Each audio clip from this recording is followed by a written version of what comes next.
Joining us now is U.S. Attorney General Jeff Sessions. Mr. Attorney General, thank you for being here this morning. Thank you. We did learn overnight that the Vice President has now condemned the violence in Charlottesville, saying we have no tolerance for hate and violence from white supremacists, neo-Nazis, or the KKK. These dangerous fringe groups, he says, have no place in America. When will we hear President Trump actually single out those groups by name? Well, he said that yesterday, as a spokesman did, in his initial statement on this, roundly and unequivocally condemned hatred and violence and bigotry. He called on our people to work together in community and in love and affection and not in hatred and violence. I'm sure he'll talk again, maybe today, on this very subject. He cares about it deeply. As his Attorney General, I understand exactly what I'm expected to do. It's what I will do, and that is to vindicate the rule of law. You did say that the President did speak out over the weekend, but he did not single out these groups by name. It was an unnamed White House official who said that. I do want to ask you, part of his reaction was that there was hatred on many sides. On many sides, he added a second time. There was immediate reaction from those who were puzzled. This was a white nationalist rally. What sides was he talking about here?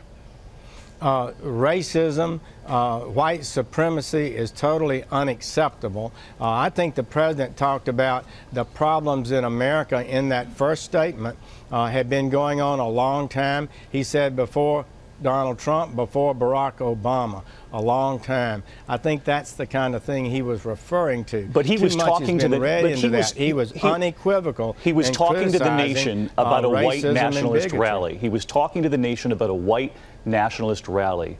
And in doing so, he talked about the hatred on many sides.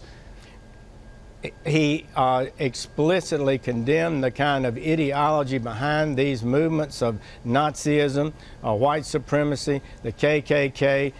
That is his unequivocal position. He totally opposes those kind of values. His statement yesterday again affirmed that, and I think you'll hear that again today. As you know, Attorney General, it's not just reporters like me. There are a growing number of Republicans who say the President needs to be doing more. Marco Rubio, Orrin Hatch, Ted Cruz calling this domestic terrorism. Do you agree? Was this domestic terror? Well, it does meet the definition of domestic terrorism in our statute. We are pursuing it in the Department of Justice in every way that we can make a case.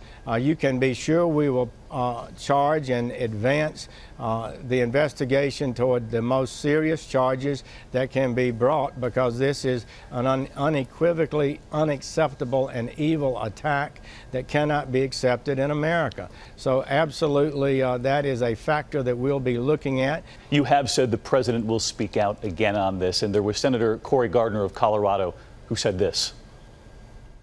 Call this white supremacism, this white nationalism evil, and let the country hear it, let the world hear it. It's something that needs to come from the Oval Office, and this White House needs to do it today. It's a Republican senator there from Colorado. Is that coming now from the President? Well, the President will, I suspect, will be talking to the country again soon, maybe today. I plan to meet with him today, and the FBI today will be meeting with him to brief him on this case. He takes it exceedingly seriously, and there's no doubt about it.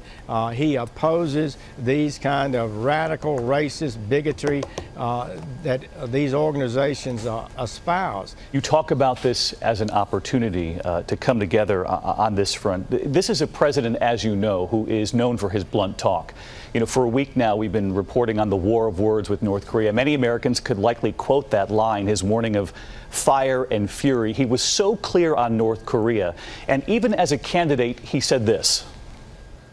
To solve a problem, you have to be able to state what the problem is, or at least say the name. Will he say the name of these groups? Well, he will say what he believes is appropriate. I think he probably will. His spokesman has already said that yesterday. I fully expect him to say it again. The initial statement he gave was within just a few hours of the event occurring, and I believe it was very strong and a clear condemnation of racial bigotry and hatred, and white supremacy certainly was included in bigotry and hatred. So I think the president will be there. He is a strong leader. He's an outspoken leader. He expresses himself in clear and blunt terms. The American people elected him. I think that was one of the things they liked about him. And I think he'll be honest and direct with the American people as soon as he talks to them again. We're thinking about those two families of the state troopers and that mother of that young woman who was killed this morning. Mr. Attorney General, thank you for being here. Thank you, David.